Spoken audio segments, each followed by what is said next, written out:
বইয়ের পাশাপাশি ওসমান হাদির যে কথাগুলো আছে, জান দিব জুলাই দেব না, শত্রুর সাথেও ইনসাফ চাই, এই কথাগুলোকে আমরা টি শার্টের মধ্যে ফুটিয়ে তুলেছি।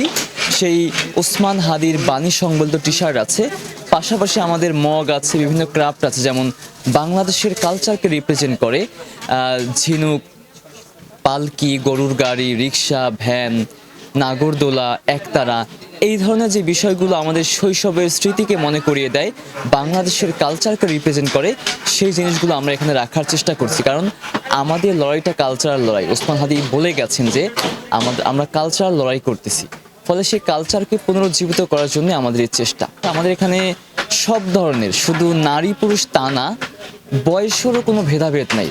একদম ছোট বয়স থেকে বৃদ্ধ সবাই আসেন।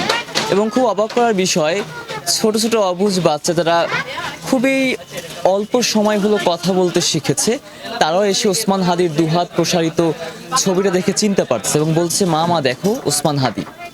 তার মানে তারা জানছে, এবং তাদের মধ্যে এই কনসেপ্টটা আছে যে ওসমান হাদি একজন ভালো মানুষ ছিলেন এবং তাকে দুষ্টু মানুষের হত্যা করে ফেলেছে।